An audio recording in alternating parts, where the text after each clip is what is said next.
नमस्कार, मैं हूं आकाश और लगातार हम खबरों में बने हुए हैं। लगातार सीवान की राजनीतिक सरगर्मियों के बीच बात कर रहे हैं। अभी हमारे साथ जीरादेई विधानसभा क्षेत्र के विधायक रमेश सिंह कुशवाहा जी हैं। इनसे हम बहुत सारे मुद्दों पे बात करेंगे, लेकिन थोड़ा सा जीरादेई के बारे में मैं आपसे चर्चा करना चाहता हूं। जीरादेई एक ऐसा क्षेत्र है जो पूरे विश्व के फलक पर एक अपना नाम रखता है। देश रत्न डॉक्टर राजेंद्र प्रसाद, जो भारत के प्रथम राष्ट्रपति थे और एक सीधे साधे इंसान, उसी धरती से विधायक हैं हमारे साथ रमेश सिंह कुशवाहा।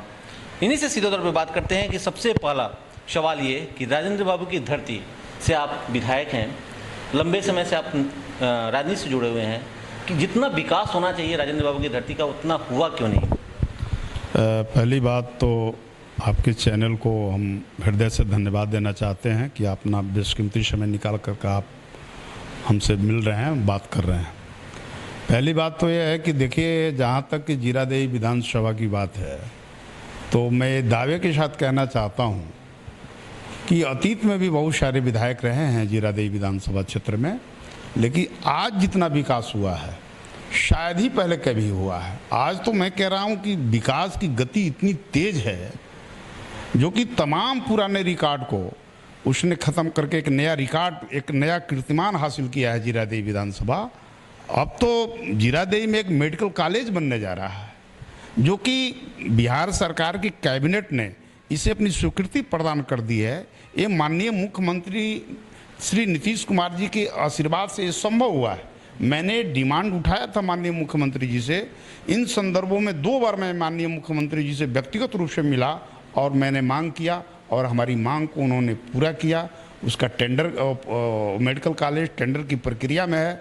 मुझे उम्मीद है कि बहुत जल्द उसका शिलान्यास भी होगा। निश्चित रूप से आपने जो बात कही वो बहुत ही काबिल तारीफ है, लेकिन मैं सीधे तौर पे राजेंद्र बाबू की जन्म धरती जीरादेई स्पेशली जो प्रखंड है उसके बारे में जानना चाहता हूं कि आज भी वहां के कई आसपास के क्षेत्र के लोग हैं जो त्रस्त रहते हैं। उनका कहना है कि वो ना अपना बिल्डिंग तरीके से बना सकते हैं, ना अपना जगह बना सकते हैं, और जो विभाग के द्वारा जो दबाव बनता है कि यहाँ बड़ी बिल्डिंग नहीं होनी चाहिए, कोई काम नहीं कर सकते हैं, इसको लेकर लोग परेशान रहे हैं। हमेशा आपसे शिकायतें होती रही हैं, लोग जाके शिकायत करते रहे हैं, उस बात को लेकर चर्चा में। देखिए, जहाँ तक जीरादेई, पर्टिकुलर जीरादेई गांव की बात है, राजेंद्र बाबू की गांव की बात है, तो मैं सिर्फ इतना ही कहना चाहूँगा कि सारा इंफ्रास्ट्रक्चर वहाँ मौजूद है।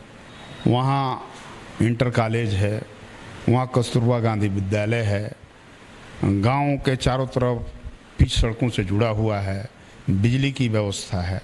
लेकिन अगर आप राजेंद्र बाबू के नज़रिए से अगर आप उसको देख रहे हो, देश के प्रथम राष्ट्रपति के नज़रिए से देख रहे हो, तो वहाँ बहुत कुछ करना अभी भी बाकी है। निश्चित रूप से इन्होंने जो बात कही वो बहुत अच्छी बात है कि जिस तरह से सीधे साधे और बहुत सादे इंसान और इतने बड़े व्यक्तित्व के इंसान थे, उस नज़रिए से उस जगह जो होना चाहिए वो नहीं हुआ है। यानी सीधे तौर पे ये कहें कि वो पर्यटन स्थल बनना चाहिए और विश्व की फलक पर उसे मानचित्र पे आना चाहिए। वहाँ आज विदेशियों का आना होना चाहिए, वो नहीं हो रहा है जो बाकी राजनेताओं में हुआ है, बाकी महापुरुषों के घर पर और या उनके जन्मभूमि पर हुआ है। फिलहाल जरूरत है एक सही पहल की।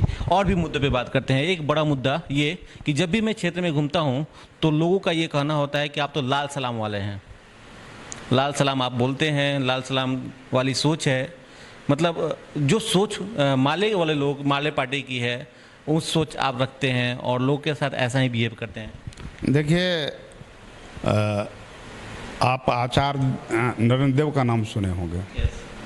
आचार्य नरेंद्र देव जो थे वो वामपंथी विचारधारा के थे, लेकिन साथ ही साथ उनके साथ बड़े पैमाने पर सोशलिस्ट लोग भी रहा करते थे। ये जयप्रकाश नारायण यादव से लेकर के ये तमाम उस समय के सोशलिस्ट और गांधी जी के भी करीब थे। तो हम तो उस विचारधारा के मानने वाले लोग हैं कि हमारे साथ गांधी को मानने वाले लोग रहे हैं, हमारे साथ अम्बेडकर को मानने वाले लोग रहे हैं, हमारे साथ मार्क्स को भी मानने वाले लोग रहे। तो हम तो सबको लेकर के चलते हैं और यही हमारा सोच हमारे पार्टी के नेता आदरणीय नीतीश जी का है। और नीतीश जी के साथ देखिएगा, सीपीएम के सेंट्रल कमेटी के नेता सुबोध कांत सहाय जी भी हमारी पार्टी से विधायक हैं। बहुत सारे वामपंथी बैकग्राउंड के लोग माननीय नीतीश जी के साथ हैं। सोशलिस्ट बैकग्राउंड वाले तो खुद माननीय मुख्यमंत्री जी सोशलिस्ट हैं, गांधीयन विचारधारा के लोग हैं, अम्बेडकर वादी भी लोग नीतीश जी के साथ हैं। तो हम जीरादेई में एक नया एक प्रयोग कर रहे हैं कि यहाँ पर वामपंथी मूवमेंट से लेकर के सोशलिस्ट मूवमेंट से लेकर के और अम्बेडकराइस्ट भी, ये सारे के सारे लोग माननीय नीतीश जी के साथ, दृढ़ता के साथ खड़े हों और इसी सोच पर हम वहाँ काम करते हैं। तो लाल सलाम करने में हमें गर्व भी महसूस होता है कि सब हमारे पुराने साथी हैं। लाल माले से तो लंबे समय से जुड़े रहे। बिल्कुल, मेरा राजनीतिक जीवन 20 वर्षों तक बीता, 22 वर्षों तक मैं माले में रहा हूँ। क्या हुआ कि फिर आप जदयू में आ गए? वो तो देखिए, हमारा एक सैद्धांतिक मतविरोध था माले के साथ। जो माले की पूरी जो लाइन थी, उसकी टैक्टिकल जो लाइन थी, उसका जो कार्यक्रम था, उससे हमारा विरोध था। माले में किसी व्यक्ति विशेष से, न कॉमरेड दीपांकर से मेरा कोई विरोध था और न ही यहाँ स्थानीय जो लीडरशिप है उससे हमारा कोई विरोध था। हमने सैद्धांतिक सवाल को उठाया था कि भाई माले को एक जन पार्टी बनाई जाए जिसमें हर विचारधारा के मानने वाले लोग रहें। जो आचार्य नरेंद्र देव की जो विचारधारा थी, उनकी जो पूरी जो लाइन थी, उस लाइन पर माले चले और इसी सवाल पर मेरा मतभेद हुआ और मैं माले से अलग हुआ। मतलब ओवरऑल ये क्या है कि माले हो या फिर जदयू हो, वहाँ सिर्फ आप ही नेता के रूप में खड़े हैं। देखिए, नेता, हम अपने आप को स्वघोषित नेता कभी नहीं मानते, जनता नेता बनाती है। हम, ये बात सही है कि हम जन आंदोलनों के गर्भ से निकले हैं और मुझे गर्व होता है। अच्छा, कई ऐसे आपराधिक मामले हैं जो आप पे रहे हैं। लास्ट टाइम अगर आपने जब विधानसभा चुनाव जो जीता था, तो उसके पहले, मतलब जीता, उसके बाद आपको सर्टिफिकेट लेने का मौका नहीं मिला कि आप जीत का सर्टिफिकेट लें, आपको जेल जाना पड़ा।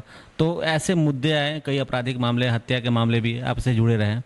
तो इसके पीछे का क्या रीजन रहा? ये आरोप क्यों लगे? आप क्यों उसमें शामिल हुए? ये माले के समय का था या फिर जदयू में आने के बाद? देखिए, पहली बात तो है कि हर जन आंदोलन के नेताओं पर किस मुकदमे होते रहते हैं। आप सभी जानते हैं कि सिवान में मेरा कोई आपराधिक इतिहास नहीं रहा है। हम जन आंदोलनों के साथ खड़े रहते थे और हर स्तर पर अपराध की ताकतों का मैंने विरोध किया था।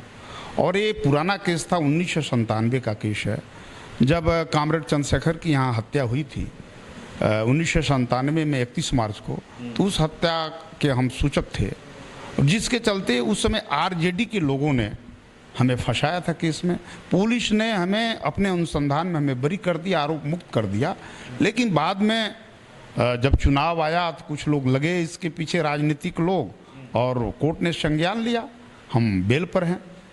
मेरे ऊपर उसको छोड़ दीजिए तो दूसरा कोई केस नहीं है। उसमें भी पुलिस की नज़रों में हम अपराधी नहीं हैं। देखिए, ये एक बहुत बड़ी बात है। बहुत सारे लोगों के बीच में ये सवाल उठते हैं और इनके गठबंधन के बहुत सारे लोग भी ये बताते हैं कि ये आपराधिक छवि के हैं, कई अपराध करवाते हैं, हत्याएं कराते हैं। बहुत सारे ऐसे मैटर आते हैं जो लगातार इनके गठबंधन के लोग क्षेत्रों में घूम रहे हैं ताकि उनकी अपनी पैठ बन पाए। मैं सीधे सीधे जानना चाहता हूँ कि बहुत सारे बीजेपी के लोग आपके क्षेत्र में चुनाव लड़ने की कोशिश कर रहे हैं या अपनी दावेदारी प्रस्तुत कर रहे हैं। उनमें से कई ऐसे नेता हैं जो लगातार आपकी पुरानी छवियों को, जो आपने बताया कि वो बरी हो चुके हैं, से फंसाया गया है। तो इस पर क्या कहेंगे? देखिए, 2020 के बाद 2000 के बाद 20 वर्ष गुजर गया, हमको माले छोड़े हुए हैं। हम पर 107 भी नहीं हुए। अगर हमारी आपराधिक पृष्ठभूमि होती तो कोई ना कोई केस तो हम पर होते रहता। लेकिन 20 वर्षों में हम ही एक नेता हैं कि मेरे ऊपर 107 भी नहीं हुआ। और जहाँ तक चुनाव लड़ने की बात है हमारे ही गठबंधन के कुछ लोगों का, तो भाई देखिए, हम लोगों के देश में लोकतंत्र है। सबके अंदर इच्छा आकांक्षा रहती है कि हम विधायक बने, हमको पार्टी सिंबल दे और हम चुनाव लड़ें।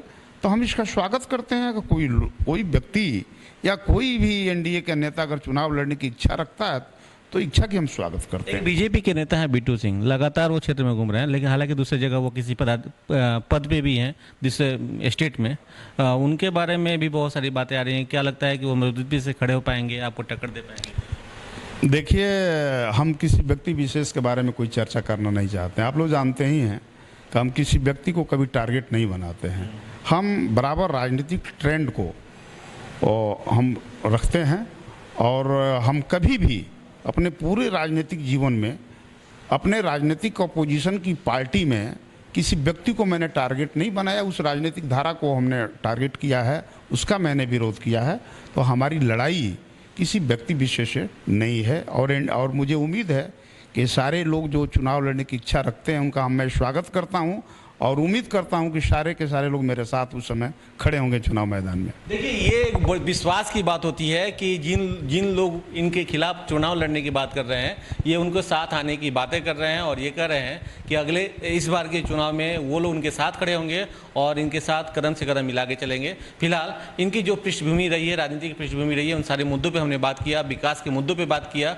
अब एक छोटी सी और सवाल हम कर ले जाते हैं कि अगर आप विधायक बनते हैं तो क्या ऐसा बड़ा होगा जो जनता के लिए बहुत अच्छा होगा आपके क्षेत्र में, और जनता ही नहीं बल्कि पूरे देश को गर्व होगा? देखिए, सबसे पहली बात तो है कि जब हम चुनाव जीतेंगे तो एक आध वर्षों में मेडिकल कॉलेज बन करके तैयार रहेगा और वहाँ एमबीबीएस के छात्रों की पढ़ाई होगी और इलाज होगा। नर्सिंग कॉलेज में भी एएनएम की पढ़ाई होगी। ये मेरे लिए सबसे बड़ी गर्व की बात होगी और जीरादेई और सीवान की जनता के लिए गर्व की बात होगी। एक तो ये।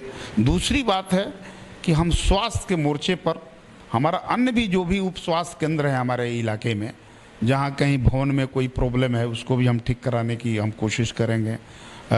उचित समुचित स्वास्थ्य की व्यवस्था हो, वहाँ डॉक्टर रहें, उनका इलाज हो, इस पर कोशिश करेंगे। और शिक्षा के मोर्चे पर भी जहाँ कहीं भी टीचर नहीं हैं या भवन की कहीं कुछ कमी है उसको भी हम ठीक करेंगे, क्योंकि बाकी सड़क और बिजली के मोर्चे पर हमने तो करीब 99% हमने सफलतापूर्वक काम किया है। हम केंद्र में गठबंधन में हैं और एक बहुत बड़ा मुद्दा आप छोड़ रहे हैं जिसके लिए मैंने चर्चा भी किया था राजेंद्र बाबू का, विश्व फलक पे लाने की, उस मुद्दे पे आपकी क्या अपनी राय है? देखिए, जहाँ तक पर्यटन स्थल की बात है, पिछले दिनों जब माननीय पर्यटन मंत्री वहाँ गए थे तो उसको पर्यटन स्थल के बात और विकसित करने का उन्होंने घोषणा किया था और मुझे उम्मीद है कि हमारे एनडीए नेताओं की नज़रें हैं राजेंद्र बाबू की धरती पर और उसको आने वाले दिनों में पर्यटन स्थल के बात और उसको विकसित करेंगे और मैं खुद उसके लिए मैं प्रयास करूंगा। बिल्कुल, ये एक बड़ी पहल होगी क्योंकि इस पहल से पूरा विश्व जुड़ेगा। राजेंद्र बाबू के एक ऐसे शख्सियत हैं जिसे पूरा विश्व जानता है और विश्व में उन्होंने अपने अच्छे व्यवहार के चलते, अपने सीधे व्यवहार के चलते एक अपनी पहचान बनाई थी और उस धरती से ये विधायक हैं तो इतना फर्ज इनका बनता है। फिलहाल जनता जनार्दन ही तय करेगी कि आने वाला विधायक कौन होगा और किसे वो अपना सरताज बनाती है। कैमरा पर्सन आशीष के साथ आकाश, न्यूज़ व्यूज।